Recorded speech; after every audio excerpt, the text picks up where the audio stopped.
কাশ্মীরে হামলার ঘটনায় পাকিস্তানকে দায়ী করে দেশটিকে গাজা বানানোর হুমকি দিয়েছে ভারতের পশ্চিমবঙ্গের বিজেপি নেতা শুভেন্দু অধিকারী। গাজা শেষ হয়েছে, ইসরায়েল শেষ করেছে, আমরাও শেষ করব। মোদির শিষ্য আছি, মোদির বাচ্চা আমরা।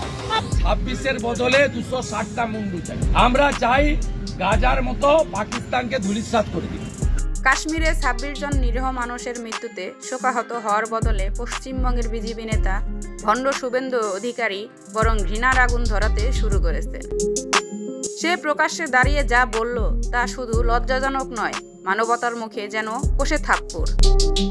শুভেন্দু বলে, 26 জন হিন্দু মেরেছিস, আমরা 260 জন মুসলিমের লাশ চাই। শুভেন্দু আরো বলে, পাকিস্তানকে গাজার মতো গুড়িয়ে দিতে হবে। এই চোর শুভেন্দু বলে কি, ইসরায়েল এভাবে গাজার ঘরবাড়ি গুড়িয়ে দিয়েছে, হাজার হাজার সাধারণ মানুষের রক্ত ঝরিয়েছে, আর এই শুভেন্দু পাকিস্তানের জন্য একই পরিণতি চাইছে। এ বদমাইশ হিংসা ছড়াচ্ছে ধর্মের নামে। কাশ্মীরের রক্ত ঝরাকে সুযোগ বানিয়ে সে মুসলিম বিদ্বেষের বিষ ছড়াচ্ছে। সে আসলে জঙ্গিদের থেকেও খারাপ। শুভেন্দু অধিকারীর মতো নেতারা আর রাজনীতি নয়, বিভাজনের কারখানা চালাচ্ছে। সে শুধু মুসলিমদের শত্রু নন, মানবতারও শত্রু। কাশ্মীরের হত্যাকাণ্ডের বিচার চাইতে হলে আইন অনুযায়ী এগুতে হবে, কিন্তু শুভেন্দুর মতো উন্মাদেরা চাইছে ধর্মের নামে গণহত্যা। 26 জন নিহতের বদলা নিতে 260 জন নিরীহ মানুষকে মারার দাবি। এ কোন সভ্যতার চেহারা দেখাচ্ছে এ চোর শুভেন্দু? এখন সময় এসেছে শুভেন্দু অধিকারীর মতো বিষাক্ত নেতাদের রুখে দেওয়ার। গাজার ধ্বংস দেখে এরা খুশি হয়। এরা সভ্যতার শত্রু, মুসলমানদের শত্রু। এরা যত বড় নেতাই হোক না কেন, এদেরকে দেখা মাত্রই জুতা দিয়ে জুতানো উচিত।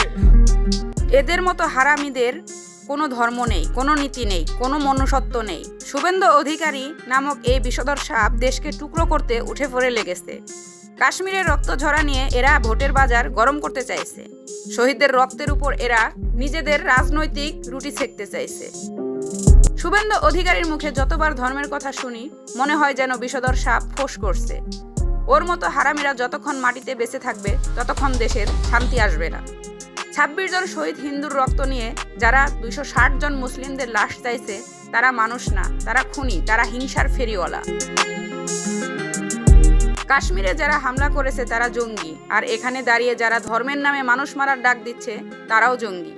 জঙ্গি বন্দুক নিয়ে খুন করে, আর শুভেন্দুর মতো জঙ্গি মাইক্রোফোন নিয়ে রাজনীতি করে।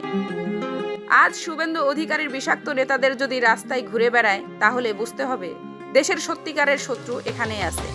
শত্রু কোনো সীমান্তের ওপারে নেই, শত্রু আছে দেশের মধ্যেই।